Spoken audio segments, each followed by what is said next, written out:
Welcome to this week's episode of the Treasury Career Corner Podcast, where I talk to treasurers each and every week about their careers. This week, I'm catching up with Forrest Cebold. I originally spoke to Forrest. He still is the treasurer at Freeport LNG, great guy, but I last spoke to him in January 2021. We're now in the summer of 2023. Forrest and I catch up. He's still got great value to add. So what you'll get to hear is his initial show, which was great to talk to him about his career. He's a great networker, how he discovered finance and treasury. Relationships are a big thing with Forrest. He's a great guy, real passion to give, and looking forward to seeing him later this year. But in addition to that, then we pick up the story from now. We talk about what's happened since 2023 and onwards, and some of the other value that he can bring about networking, inflation, and all the other things that are coming through. So enjoy the original show, and then we pick up the story a bit later. In this week's show, delighted to be joined by Forrest Cebold, the treasurer at Freeport LNG. Now, Freeport LNG, founded in 2002, basically they're in the oil and gas industry, and that's a big key feature of Forrest's background, and I'll get him to describe that, both the company and, as always, go through his background. We had a pre-podcast call as always, and one of the key things we brought out on that was discussing about some of the interviews that people go through in their careers and things like that, and about how essentially if you're the last man standing, or the last person standing rather, that you get the job and things like that. So I think that's something that's going to come out later on in our discussions. But first of all, Forrest, who, although he's actually from Texas or based in Texas, he's actually now in Colorado. So he's looking out this beautiful vista. I'm looking out at some foam in my podcast shed, which is lovely. Very jealous, but he's got his coffee there. So hopefully he's ready to go. Forrest, take us back to where you started your career, how you discovered finance and treasury. As always, it's over to you, sir. Great. Absolutely. Thank you very much, Mike. I appreciate the introduction. Pleasure. Okay. I was able to start out in my very first job out of undergraduate school. It was a small startup company, and I had the opportunity to kind of be exposed to all three, which I'll call financial areas. Let me elaborate that on a little bit. The areas that I'm talking about are basically accounting, budgeting and forecasting, and then treasury. So I was exposed to all those three areas quite extensively over a 3 or 4 year period. And that's when I realized of all those financial functions, I like treasury the best. And why I like treasury the best was because when I thought the actual subject matter was a little more exciting in terms of investments and debt management. And also I like the fact that treasury, as opposed to some of the other financial functions, is outward focusing. And what I mean by that is when you're in treasury, you focus a lot of your interactions with people are outside of your company. There's also functions inside that you're focused on, but outside, you do a lot of work with banks and other financial institutions, which I really enjoyed.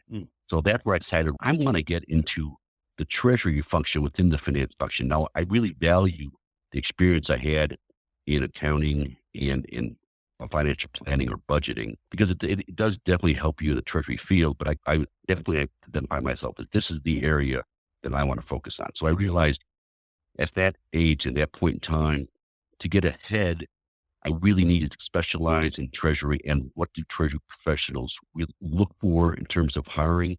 And there were two things at that time in my career. And one was an MBA. And so I realized that's what I needed. So I went back part-time and got my MBA, which is, it's a busy schedule when you're working full-time and going to school part-time, but that's what was needed. And secondly, I decided that you need to get the certification that's most applicable to treasury. And at that time, it was called a certified cash manager. Subsequent to that, they now changed it to a CTP, certified treasury professional. So I was able to get both of those accomplished, and then I was able to basically get a treasury job. I had to switch companies. And that kind of goes to one point I wanted to make is you have to be committed, right? Committed to the treasury function. Yeah. If your career is important to you, you're going to have to make sacrifices. And one of my sacrifices was I'm going to have to go to school part-time, take some time away from the family by doing that. And of course, get the certification. So I think with any professional career, you're going to have to identify that what your area of interest is and the sacrifices that you'll make to distinguish yourself in that field. So that was what I was able to do. And then again, I had to take a job at a company that was less than ideal. And when I say less than ideal, it had financial difficulties, but it at least enabled me the opportunity to get into the field of Treasury, which I decided I wanted to do. And that's one of my overall points is if you want to advance in your career, you're going to have to be flexible. We all want to work for a company that's very successful and very fun to work for, and everyone knows of the name and it's a very proud organization. That's not most organizations. Some are going to be financially, not, you don't want to say precarious, but maybe they're not as profitable as you'd like them to be. Maybe they're in an industry that's not attractive. Let's face it, the power people need Treasury people too. So do the sand and gravel people. So you've got to be, if you're a Treasury professional, you've got to focus less on, I want the ideal job with a high-tech company that's very attractive. Well, I'm going to look for the best opportunity I can get. So I was able to get in on the ground floor within Treasury and really learn about all the various functions within Treasury. And so I was able to get the staff position and then quickly moved up to the supervisor position there. And I think the way you have to do that is you have to focus on, let your boss know that your career path includes a supervisory or manager level position. So they know that right away that while you're currently hired as a staff person, your immediate goals are to get to a manager position. I was able to do that, fortunately. And then that company, after a few years, I did leave that company for another opportunity. My first job was actually in aviation. Yeah. And the second job was in healthcare. So that's an important part of Treasury is I don't think it's as industry focused as some of your other careers. If you're an engineer or something like that, money is fungible. So it's less of a focus on the industry and more on the actions that you're doing. Yes. Because it's a very similar process, whether you're negotiating a loan or conducting cash transactions. You could be in various industries. Like I said, I started out in aviation, was healthcare. And then the healthcare company was relocating to Philadelphia, away from Dallas, Texas, where my current job was. And I had heard about that. I wasn't sure. And I was very fortunate. I saw an ad in the newspaper, and that's the way most jobs were found back then. Ads in the newspaper. Yeah. Now it's totally different. Well, Wow. I'll get into that later. Yeah. How the recruiting of Treasury has evolved over the years. Anyway, so that, people don't really get jobs now through the newspaper. Anyway, I was able to get a job at Super Club Corporation, and I was able to get a job. I moved up from manager of Treasury to assistant treasurer. So Super Club Corporation was actually a retail holding company. So again, a different industry, right? We sold video stores and CDs. So the CDs back in the day, people had CDs that you listened to that obviously gone by the wayside. And that was even a retail establishment. And again, it's a totally different industry from healthcare and aviation, but it's the same concepts where you're managing money. This company was a little more internationally focused. We had stores throughout the UK. And that's one thing that I think I wanted to target myself in terms of a career. I wanted international exposure. So that's the important aspect of the Treasury professional. I think if you want to get into Treasury, because it opens the door for more jobs. There's more jobs in the Treasury function that have an international focus. And when I say international focus, that means like bank accounts that may be outside your home country, foreign exchange activities. So if you want to focus on international Treasury, it tends to look better on your resume and also expand your knowledge and expand how attractive you are to potential employers. Yeah. So we're going to move through some of the other industries you've done as well, but because what I want to also perhaps focus on, you've got the exposure in terms of international scope of a role, which obviously varies according to different companies. But as you move through, you've also had different companies that have had different levels of capital intensity, if you like. So capital intensive business manufacturing, pharmaceuticals and things like that. How important do you think that is versus industry as such? It can be in different industries, but they're both capital intensive, or less capital intensive, maybe a service industry. That's perhaps where it differs. Is that right, would you say? To an extent, it depends what function you're at within Treasury. If you're in the capital raising function, so in other words, if you're responsible for debt management, debt issuance, or equity issuance, that becomes critical. Now, if you're working for a private company that's privately funded, that's a totally different aspect in how you raise capital. You're dealing with partners and things like that. So again, some Treasury roles are capital raising intensive and some are not. And if you get to a private company versus a public company, that's a big aspect. And then after I was at Super Club Corporation and they were bought out, and that's a career change that was forced upon me. And that may happen in your career where you work for an organization and they're purchased by another organization. My advice to people is to make sure that they are known to the company that's making the acquisition. You need to let them know that you're very capable and willing to do whatever is asked of you. To take on any role that's needed. In other words, you've got to be proactive in that situation and identify decision makers at the company that's doing the acquiring to let them know you're very interested in staying on with the company. Because I falsely assumed the CFO was going to be looking out for all of us. And that wasn't the case. Mhm. So my advice would be, if you're an organization and it's being acquired by another company, which very well may happen, we know with the now amount of merger and acquisition activity that's going on in the world. Be prepared, be proactive, and reach out to the company that's doing the acquiring, the decision makers, probably the senior financial people or senior treasury people. Let them know you're interested, you're flexible, and you're willing. And make sure you're on their radar for, as a potential person. Yeah. As opposed to having you think of someone in your organization is going to look out for your interest because they're focused on their career and they're focused on maybe their next opportunity, when really the decision makers are going to be at the company that's doing the acquiring. So Forrest, you were at Super Club and then you made that move to Ensco. Can you perhaps talk us through what made you made that move and how did you find the role? What actually happened with yourself? Absolutely. Super Club Corporation was in the video CD rental business, and that was acquired by Blockbuster. So it was an acquisition. So unfortunately, at the end of the day, I was out of the role and out of the job and had to move to another company. I found the job at Ensco via the newspaper, and obviously that has really changed over the years and how you find those opportunities. And it was a very different role in terms of the industry. Super Club Corporation was a retail holding company, and Ensco is an international energy company. And it's public, whereas Super Club Corp was a private company. And the role was similar in the aspect that I was in the treasury team, but I moved because it was a situation where I had to move down a little bit. Sometimes you have to move down to move up. I was the assistant treasurer at Super Club Corp and became the treasury manager at Ensco. So again, I think parts by being flexible, keep my career going, so to speak, I had to take a step back, go down a level, if you will, to a different title to stay employed. But that's okay because it allowed me an opportunity to move into, like I said, a larger public company where the structure was very different than a private company. You've got the ownership structure is obviously shareholders as opposed to individual or a series of individuals. And also usually the debt section management is different. You may have public debt. And when I'm being public debt, that is owned by public in the form of bondholders versus usually just maybe like a bank facility, a private company. You've got a number of roles within oil and gas, and that was your first role within that industry as well. So a move across from a private group to a public group, but in terms of industry, what was that move like, making the move into oil and gas? Retail it was a little more progressive industry, obviously. So it was a more diverse work environment, whereas oil and gas is very traditional in nature. It is a different culture. It's a little more male dominated, so to speak. That again goes to being my point about being flexible.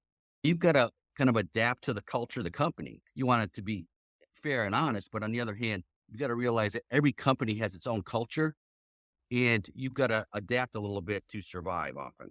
You've done some big stuff, and we've got some guys listening today that might be in smaller groups, private groups, as you say, and things like that. Your treasury career has weathered those storms. Talk us through from Ensco and then carry on the development, if you would. Sure. Yeah. And like I said, when I moved to Ensco, I quite literally have to take a pay cut. So that kind of in terms of flexibility, you can't always just focus on the compensation. Like that's what the big point, and that's why we're all working, but you can't make that the sole driving factor because that tends to limit you. Again, it's more important to get your foot in the door and then make yourself valuable to that entity. So I think that's one thing about being flexible. And I'll talk about this a little later in one of my other treasury moves is you have to be flexible in terms of geography. And that may or may not always be the case for you individually, but I think it's important if you're really truly committed to your career to be flexible geographically.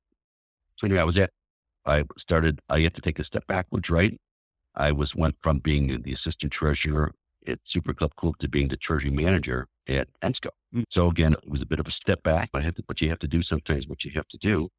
And I was fortunately, I worked there a long time, able to get promoted to the assistant treasurer and learned at that time a lot of the international focus that we talked about earlier, because we had operations really probably about 30 countries, and with bank accounts in all those countries and operations in all those countries. And certainly focus on pretty much a global footprint. Yeah. About 40% of our business being international. When I say international, I mean outside of the U.S. So when you have that, because again, a lot of the listenership is coming from within the US, and you've worked in both sides and things like that. How do you manage those international relationships as you're growing through your career? Is it constantly reaching out to those guys and keep them on side, or is it, because this, we're talking pre-Zoom because is it just hitting the phones, or how did you manage it? Exactly. Yeah. It was hitting the phones, and building a relationship is just that. I think you have to make a constant effort, and I think it has to be a meaningful effort. When I say meaningful, you have to work on it to build that rapport. They have to build your trust. If they're asking information or asking assistance of you, because that's often the case, right? You're in Treasury, you're often at the corporate location, but you're dealing with banks and individuals that are away from the corporate office. So you've got to realize that situation. Most of the field locations that you're dealing with, look at Treasury and look at the corporate office as overhead in reality, because the revenue is being made usually in the field or at this other location. And so you've got to build their trust and build the focus is on helping them do their job. But that's really at the end of the day, that's what they're trying to do. Yeah. Looking at, like you said, looking at the value that you can add to them and to their job. And at the end of the day, that's how you build a relationship, and that's how you build value, because you're providing information or assistance to them. They know that you're then the person that they can go to if they need help, or if they respect enough that if there's an issue, you want to make sure that they can pick up the phone or send you an email. So I think building that relationship takes, like I said, it takes effort, and it takes constant effort. You don't want to just talk to them or deal with them or send them an email when you need something. Let them know that you're reaching out to them and ask them if they need anything. So I think that's important. We've got to realize that time zone differences, and there could be language issues. There's certainly currency issues that you need to consider when you're working with international. Their currencies are going to fluctuate. They're focused more on their currency than they may be on the US dollar. So you got to really look at it from their perspective. No, and then we'll walk us through them from Transocean, Lufkin, and more recently Freeport, because again, I know we're on a time deadline today and I don't want to run out of time, because then you were assistant treasurer and then made the move to treasury. Just talk us through those, if you would. Sure, absolutely. Yeah. That goes into my overall career advice and how I was able to move from ENSCO to Transocean. At ENSCO, I worked for a gentleman, Ramon Yee, who was the treasurer of the company. And I'm going to talk about one of the ways to move up. And one of the ways is to ride the coattails of someone or make an impression on an individual such that if they move to somewhere that's maybe a little bigger or more lucrative, that they'll hopefully, when times come, they'll realize that you're the candidate that they want to really bring along. That's how I was able. My boss moved from ENSCO, which was a company that was probably about at that time, it was probably close to $1 billion company in terms of revenue, to a company of Transocean, which was quite a bit bigger. And he was the treasurer, and he was the treasurer then at Transocean. Lo and behold, he made me an offer to be the assistant treasurer at Transocean. So that's how I was able to get that opportunity. But again, it talks about the commitment I made earlier in terms of being able to be flexible. And the reason I say that is because my original job at ENSCO was in Dallas, Texas, and the Transocean job was in Houston, Texas. So I had to move, and that's a pretty big, significant move. My family was established and very much at home in Dallas, Texas, but we all decided to make the move. So that was my point earlier about being flexible geographically. I had to make the commitment to move. And it turned out to be a pretty good move for me. Transocean's a bigger company with more international exposure. We're actually based in the Cayman Islands, and that had its own interesting aspects. And also based, we moved the company headquarters to Switzerland. So I was able to stay there as the assistant treasurer. And then, as the case, sometimes when my boss moved on, he moved on to another company. So you have to be prepared. If you ride the coattails of someone, you got to be prepared that they move on, you may have to move. Yeah, time to go. Yeah, exactly. And that was exactly what happened at Transocean. And then I moved on to Lufkin Industries. And again, I talked about being geographically flexible. Lufkin Industries was in a smaller town in East Texas, gave me the opportunity to be treasurer. So with that, I was willing to move it to a smaller town to get that treasurer title, because that was a goal that I had all along. If you look at my career, I kind of had to move up. I wanted to get to that level. In order to get to that level, I had to be flexible to change companies and also to change in terms of geographic location. And what were the contrasts for you? What was okay, it's a step up, assistant treasurer to treasurer. Buck stops with you maybe a little bit more, or probably did already. But was there any other contrast or the things that you really noticed? Whoa, hang on, I'm now the treasurer.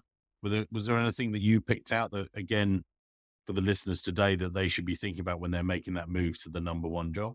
I think as with any move up the organization, you have to be prepared to realize what that entails. Now, obviously, people often focus on, oh, wow, it's more money and it's more prestige. But yes, that's true, but it's also going to be more time. It's going to be probably more effort. It's probably going to be more stress. It's certainly going to be more responsibility, which each move they run in parallel. Yeah.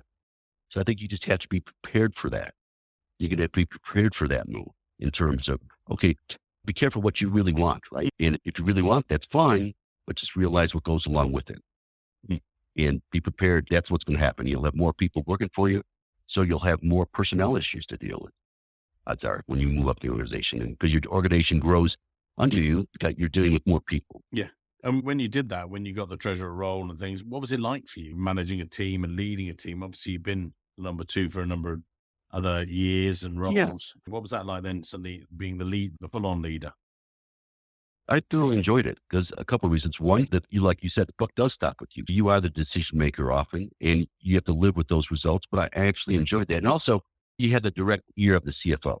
Whereas usually if you're the assistant treasurer, you've got to go through the treasurer to get to the CFO for most items. So that was one thing that really helped. You've got the direct ear of the CFO because you report to the CFO. So you've got more influence at the company than when you're at that level, certainly. So you can make a bigger dent, you can make a bigger impact, but you've got to realize you can make a bigger impact positively and negatively. Yeah.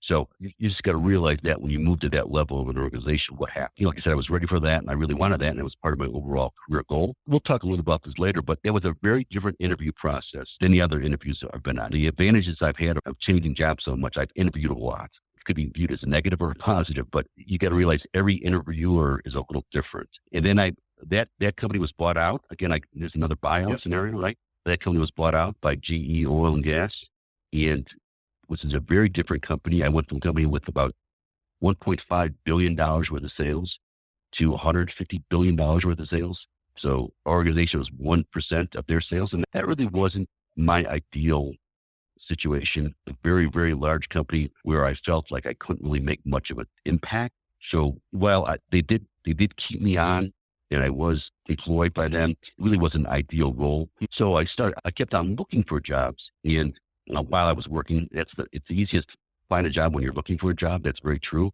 And also you're just more appealing. When you're looking at a resume and you see the gap, it always just raises a bit of a question in the interviewer's mind. So it's always best to look for a job when you have a job. So that's what I was doing at that point in time. And it's funny because I was interviewing for 2 jobs at that time.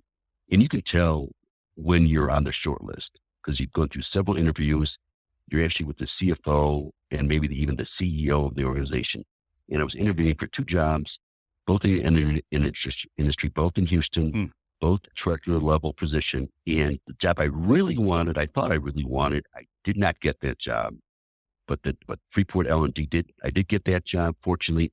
And ironically, it turned out that the job that I thought I wanted, that person I actually ended up meeting the person later on. And about a year ago, that person was laid off. So my point being there is you never know what job is ideal for you until you get there. And this turned out to be one of Freeport LNG turned out to be just a fantastic job. Kind of my current career goals and career management. And I can elaborate on that a little bit more. I'm at a stage in my career where I don't really need to be managed much, at least it's from my perspective. So I'm in a situation where my boss really lets kind of make me do what I need to do. And it really works out well in terms of my relationship with him and throughout the organization. But Forrest, we'll come back to that about empowering your staff and things like that in a moment. If you could, let's just talk, again, if you could explain to people what Freeport is about, your current company. And then what I'd like to do is broaden it into some of your other views, because I think people will we've only got 20 minutes running, and I want to make sure that the people listening today get the most out of it. I think you got some great views on recruitment and things like that. So just tell us about Freeport as a company and things. Yeah, Freeport LNG the LNG stands for liquefied natural gas. So we're fortunate in that we're in a very narrow area of the oil and gas industry that's doing well. because as we know right now, the commodity prices aren't too high, and most people are not doing that well in that sector. But we also do is liquefy natural gas. So the United States has an abundance of natural gas. So we're fortunate that we just liquefy it, and then that it gets shipped around the world. And if you remember anything about chemistry 101, the only way you can liquefy any gas is to supercool it. So it shrinks about 600 to 1 from a gas to a liquid, goes on a tanker, and gets shipped throughout the world. So that's what we do from a production perspective. Again, I'm the treasurer, so I deal with capital raising and moving money and managing money and debt management, things like that. But that's what that's what our particular industry does.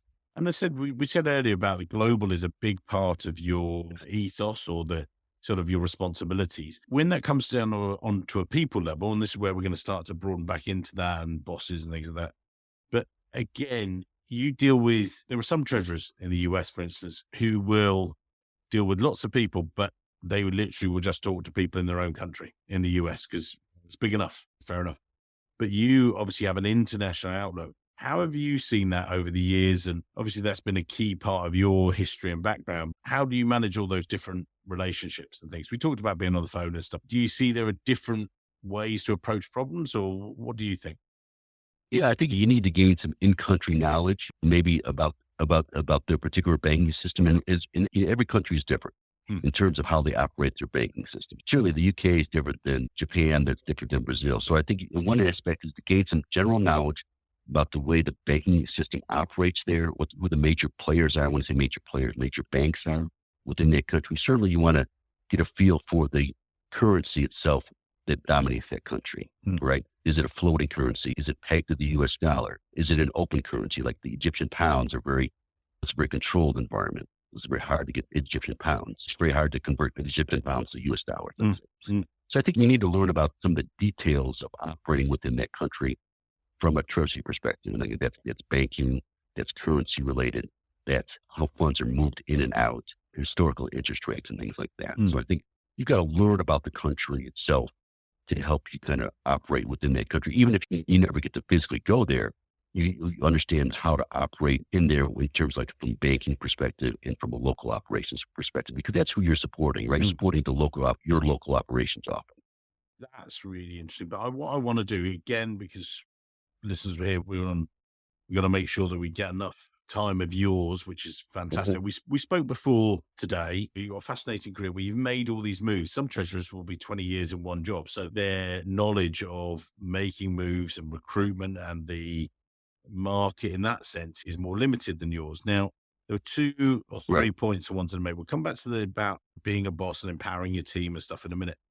What I wanted to do was jump in on it's easier to find a job when you're in a job, and about being the last person standing, because we spoke about this before and I thought we had some really good views there. So if we just look back at your career and when you were easier to find a role versus when you when you weren't in a role, how did you find that made your processes? Because I think certainly when I've spoken to people sometimes, there's a slightly different thought process. When you're a treasury professional, you're between roles, you don't have a role at that time. Whereas when you're in a role, certainly when I put candidates forward for roles and things like that, they're much more relaxed if they've already got a job. And it makes you make the right choices because you're not thinking, crumbs, how am I going to pay the bills next week? It's much more, the bills are paid.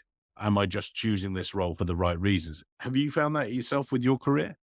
To an extent, yeah, I think that's true. I think you're obviously much more selective. When you're looking for a job, you're going to pretty much jump on the first opportunity that comes along. It may not be the greatest company in the greatest industry or the greatest compensation level, but you're going to make that move. And if you can start to look for your job when you're in a current role, you're much more controlled in your decision making. And you're much more attuned with red flags too. Something comes up. Well, every interview, you always want to ask, how was this position created? Is this a growth situation? Is this a situation where this person was terminated? The red flag goes off as well. Yeah, we can't seem to fill this role with the right person. I think this role's been open every year for the last 3 years. That's a red flag. Yeah. Right? Yeah. So that's kind of situation. But if you're at the point where, you really need a role, you're going to kind of look through that. Whereas I think if you don't need the role, you're going to say, okay, and probably move on. I think in terms of when you make that decision that you're going to look for another opportunity, I think really you have to do the homework up front. Right. In other words, you can't say, boy, I'm going to start looking for a job. You have to work on, you have to make sure you build up your network before then, right? Because sometimes that may be the opportunity that you need. So in other words, and that's a skill set to build up your network.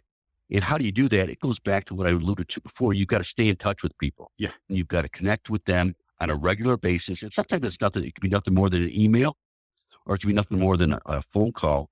And you've got to identify people that you value in terms of your career. And it doesn't have to be necessarily people that are in the Treasury profession. It could be bankers. Often bankers have great roles because they are in touch with treasurers and assistant treasurers throughout the industry. So I think you've got to keep your network in terms of people, not just necessarily that are in the Treasury profession, but people that know of Treasury openings, and like bankers. And Forrest, I think you're making a brilliant point there. And one thing that I've heard from a lot of people, and want you to do the talking, but I was going to bring it up, is that a number of treasurers or senior Treasury professionals only start networking when they suddenly need a job. And it's a little bit, not desperate, but it's a little bit, sometimes some of the people that, haven't spoken for 5 years. Hey, I'm looking for a role. Do you know of things? And they're like, yeah, but you didn't bother to be interested in me or things like that. But you are an active networker, which I know is fantastic skill. It's not just your banking stuff and everything else. That's obviously really helped you, would you say? Yeah, absolutely. Absolutely. Because one of my opportunities I found was just through that. It was a banker. Yeah. A banker said, hey, these guys are looking for someone. But, whoa, that's great. So I think that's important. You can't just start, I can't wake up today and say, I'm going to start looking for a job. Yeah. You got to be prepared. It's not just like having your resume ready and having your information out there on LinkedIn, which is good. And you need that. Yeah. But you really have to develop the relationships beforehand. So you can use those people. And probably that's not a great term, use those people, but surely have those people help you. And you know what I've had a lot of people, and I've had a lot of people come to me and say, hey, I'm looking for something. And you know what? And that's great, because then I know if I'm in that boat, they're very much likely to help me if needed. Yeah. So it's a quid pro quo situation when you have these business networks. And it's cultivating it you're cultivating it in a positive fashion, not just in I want to use you to step and you help them, they help you, and what goes around comes around, paying it forward. And I think that's important too, because, I get being as a treasury level position, I get people all the time on LinkedIn that want to link in with me. Yeah. And they may be at a lower treasury profession, and I'm not going to just link in this person because I know they just want to try to use me to get a job. It's when you build a network, it has to be reciprocal. You have to help the people and they have to help you. So I think that's important in terms of when you want to make that move, you got to build your network.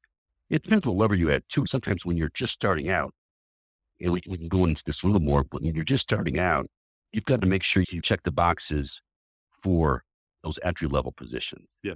And what do I mean by that? If it requires a degree in X, you've got to get that degree in X. And you try to convince yourself that's not important or that's not needed.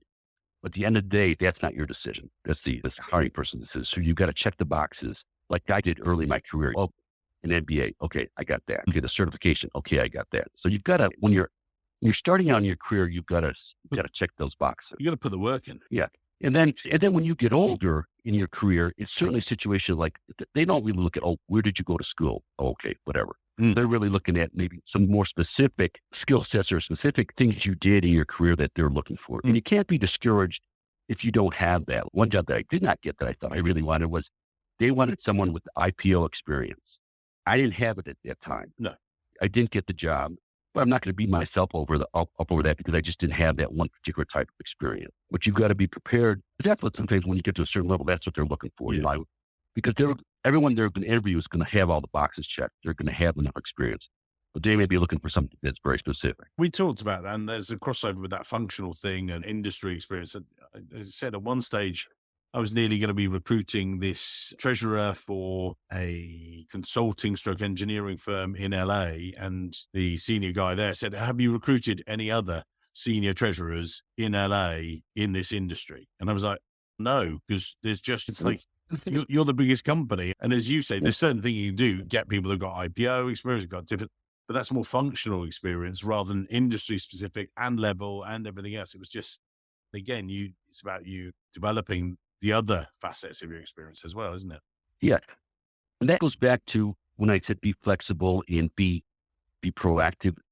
the more kind of experiences you can have within the Treasury function, again, that's IPO experience or international experience or experience with letters of credit or anything like that looks good too, because you may eventually interview for a position where they need that box checked. So that's why I think you got to be prepared to expand your role, prepared to maybe make the move to broaden your experience base, because you never know when the next recruiter is going to need that specific type of experience. Apologies to butt in, but we're going to, I know you've got a hard stop in about 5-6 minutes. So before we leave you today, we're going to go to your LinkedIn profile in a minute. But before we do that, I just wanted to go back, and you talked about you've worked under various bosses and perhaps reflecting on some of those and the best ones you've had and what you've taken from them to be a best boss yourself and how you've empowered people. I know we spoke about this before the show again. What have you seen from people that you've borrowed from them, as it were? And what should people be thinking about when they're listening today? Sure, absolutely. I think one, you can learn from everybody. So you could also learn from your boss. You can learn from people that work for you.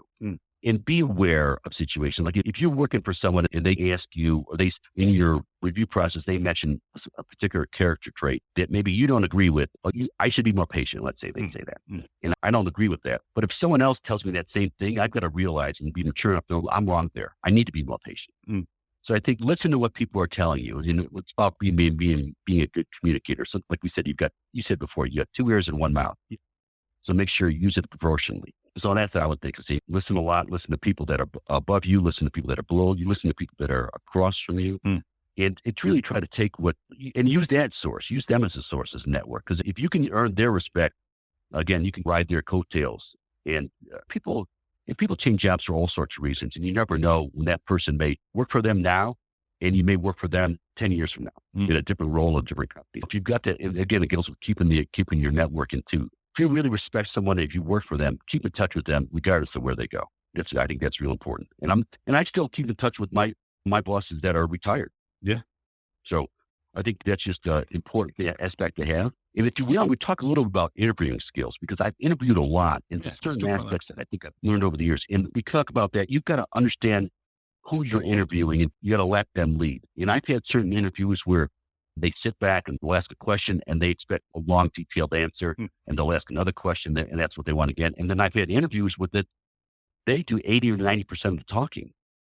And my point there is, whenever you're interviewing someone, you need to let them take the lead, because some people like to talk, right? And they may like to talk about themselves, and they might like to talk about whatnot. And some people want you to talk and you to sell yourself, which is fine, but you just need to be prepared to do either or. Yeah. Because you never know how that interviewer is going to be.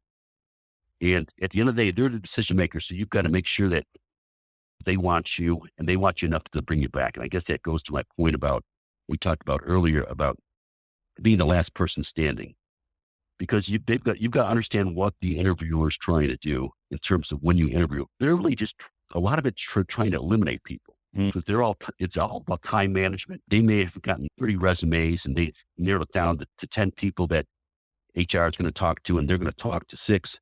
And they're working. I just want to eliminate some of these people so I can just kind of focus in on these 2 or 3 candidates. So sometimes you just got to be the last person standing and not have anything that's going to preclude you from being the last person standing.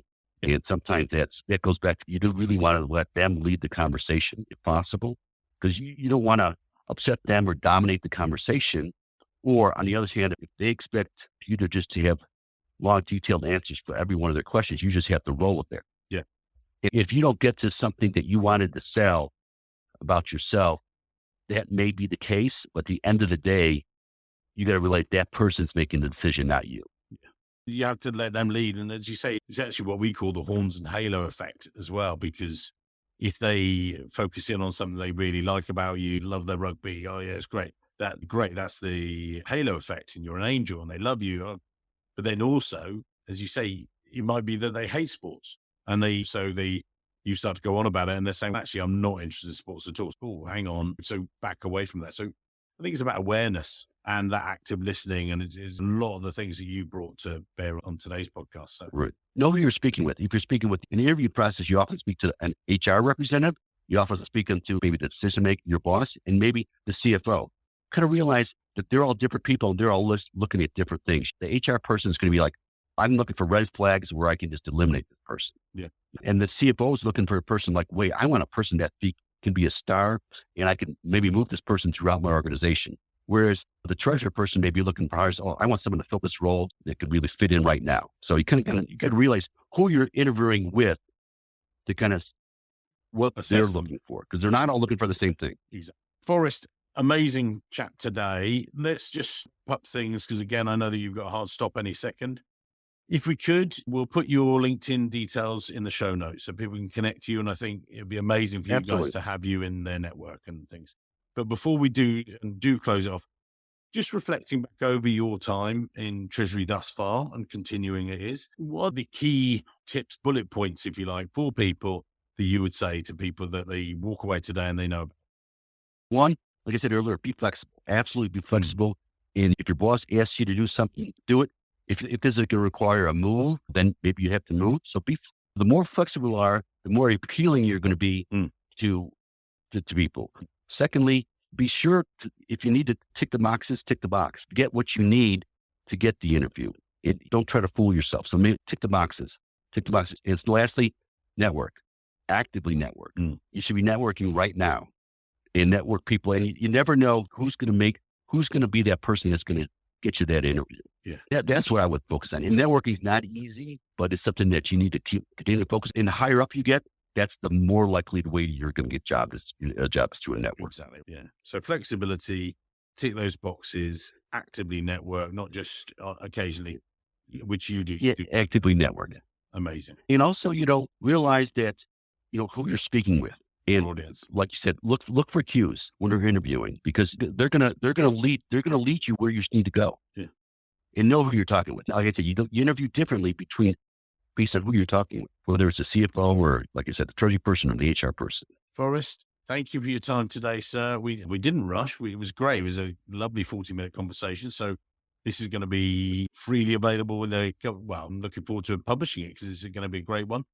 Thank you, sir. And again, we'll put Forrest details in the show notes to connect with him. He's a great guy to have in your network, and really enjoyed it. And we'll definitely do more shows in the future with you, and maybe some more variety shows and stuff. But thank you very much for your time today. Thank you, Mike. Surely enjoyed it. Welcome back. Wow. We recorded that previous podcast in 2021. I'm rejoined by Forrest, which is fantastic. It was a great podcast we had back then. Obviously, we covered a lot about networking, which we're going to take a bit further actually and have a bit of a further conversation, but we're rejoining Forrest now in 2023. So 2 years later, obviously post-pandemic, post everything else, big inflation, lots of different things. Forrest, if you would, you're still with the same company, but how have things changed? How have things moved on with yourself? Over to you, sir. Yeah, very similar in terms of the fact that I'm still here at Treasury at Freeport LNG. Things continue to go well. One thing that I think has really evolved here is I think there's been a pretty significant shift in the way people view the workplace, right?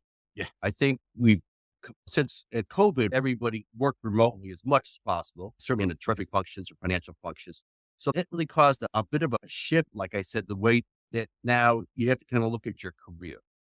Because before you had so much more face time, if you will, with people in the office, and also, quite frankly, people out of the office, because a lot of bankers and other financial professionals that would often call on you or visit your office, that was greatly reduced.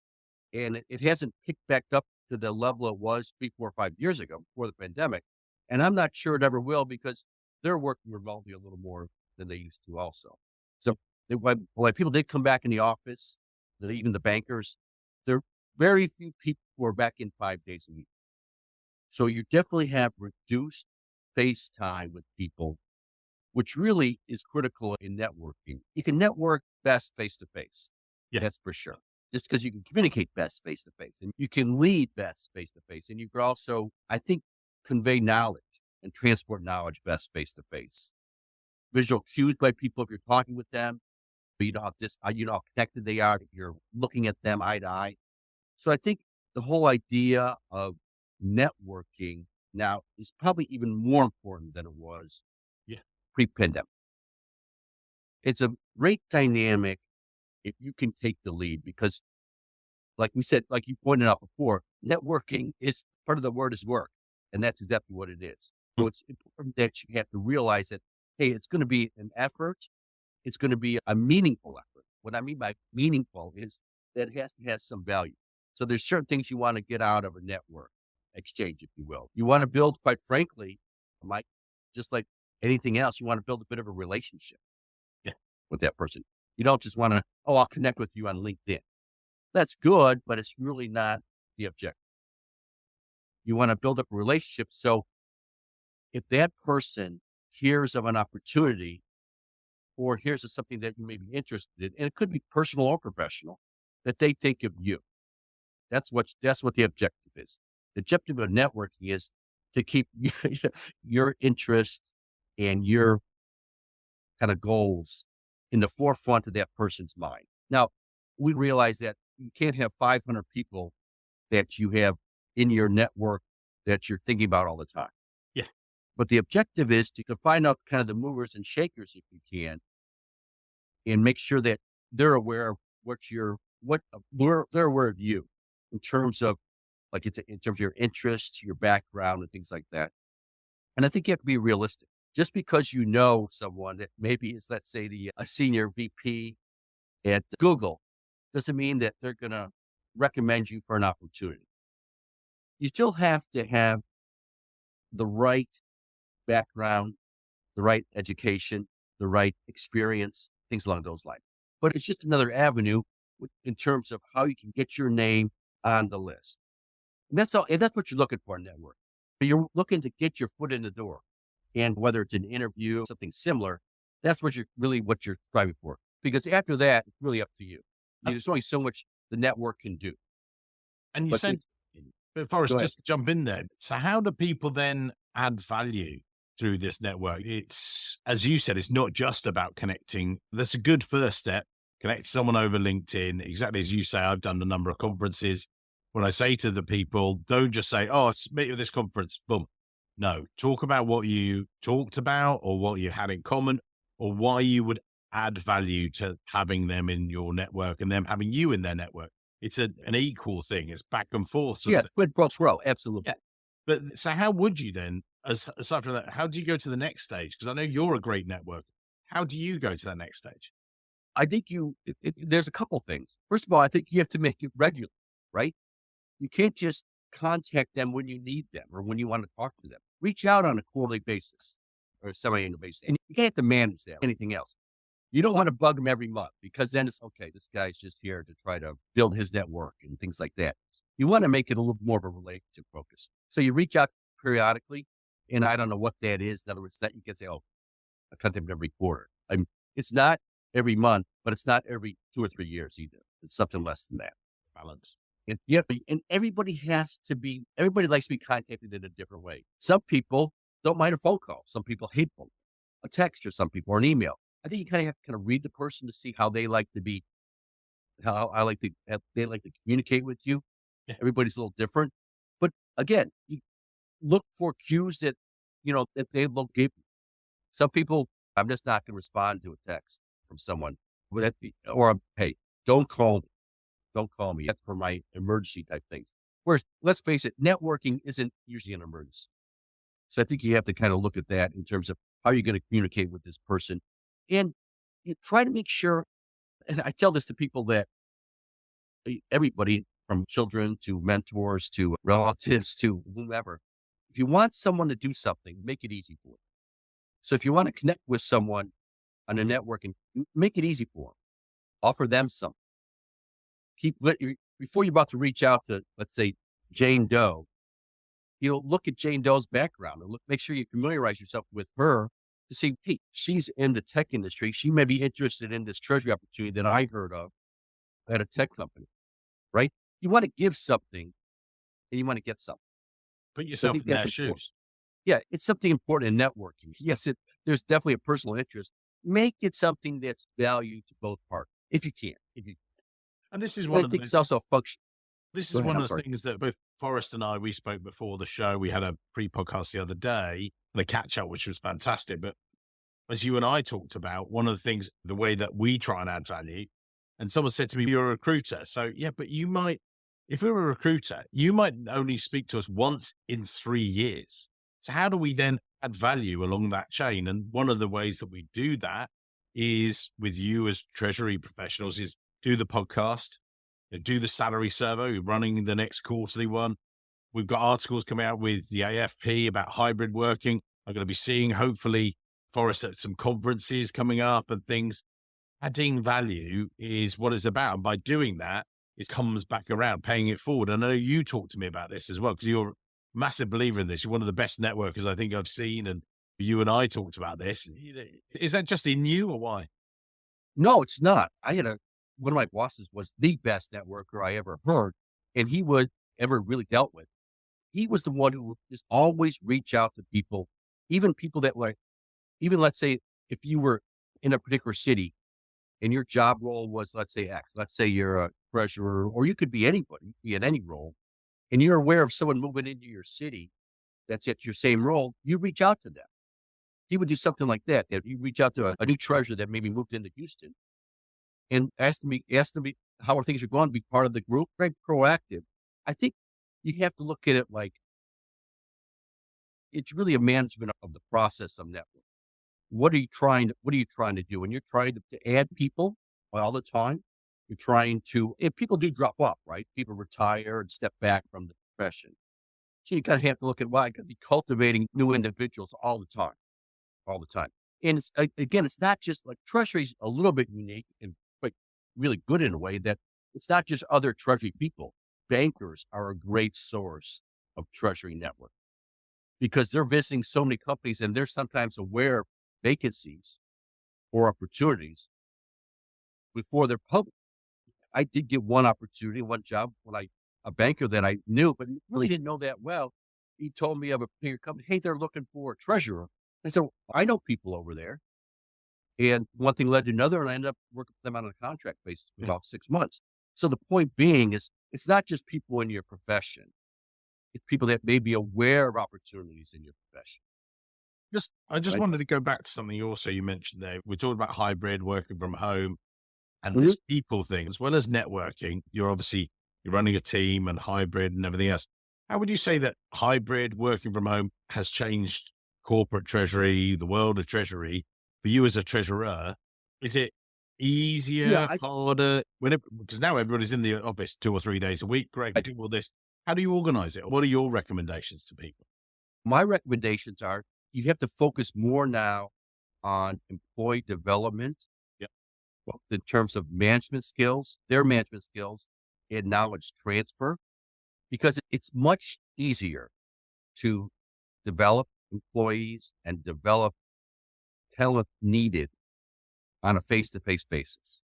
I think the biggest issue with people going forward is it's much harder to develop people and mentor people remote. And it's not just true in Treasury, that's true in academia too, right? Where all sorts of studies have done where people are more effective when they're in the classroom. And I go back to even when I was going to school, the closer I was to the front of the class, the better I seemed to do because you're focused, right? You're engaged. And like I said, there's a lot of visual cues when you're discussing things with people.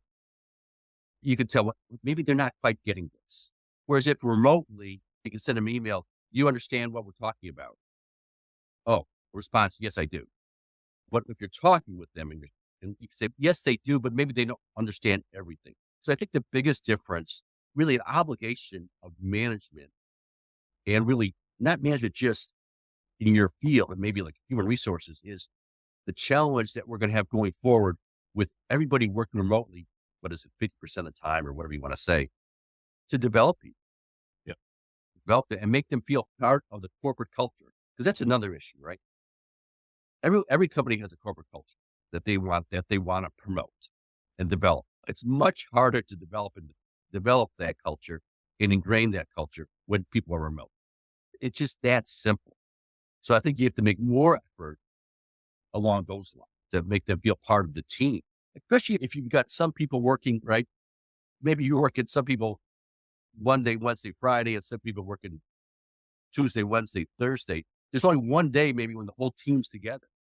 Yeah. So you have to be very conscious of that day and very efficient with that day. Just to really to develop it, whether it's cross training, whether it's camaraderie, you just have less opportunity to develop that with your team, right? Yeah. And so I think that's a big change. That's a big change. And I don't think it's going away, Mike. I think there's now really a expectation amongst workers that they can work remotely a good portion of the time. Yeah. And quite frankly, people are looking at jobs that the job wants them there 4 or 5 days a week. It's much less appealing to a lot of people. And I think, that's gone away really. Yeah. And some people are really almost demanding, I want to work virtually remote all the time. Yeah. I get the pluses for sure. And I certainly have taken advantage of those. But us as managers and mentors, we've got to do extra effort to develop those people. I think in different finance disciplines, it can work better if it's more rule-based, if it's more tax. Sometimes that lends itself a little bit. But Treasury, by its very nature, is a real social discipline, FP&A as well. Yeah. The one big thing about Treasury compared to the other financial disciplines, Michael, is if you're in FP&A or budgeting or accounting, most of your focus is internal. You're dealing with people in the office. Yeah. Whereas Treasury, half of our dealings are people outside the office anyway, bankers and other financial institutions. So it's a little different than most other financial disciplines. So we have some experience working, if you want to say, not face-to-face with bankers and things like that. But again, that's an important relationship that most treasurers manage. The banking and financial institution is still a relationship. And the fact that we're in the office less, they're in the office less, we physically see them less. Yeah. Fair enough. And that's, Now, obviously, this is an update episode. We've already given people amazing value before. The final takeaways from today's show and the catch up, we've touched on their networking. We touched on working from home. Anything else you think that the Treasury professionals listening to today need to be thinking about themselves and their careers? What are your thoughts? Okay, I'm going to be a little counterculture here. I know the big buzz here is artificial intelligence. Yep. While that is coming, we're not going to be replaced by computers next year. This is going to be an evolution that'll take decades. Yep.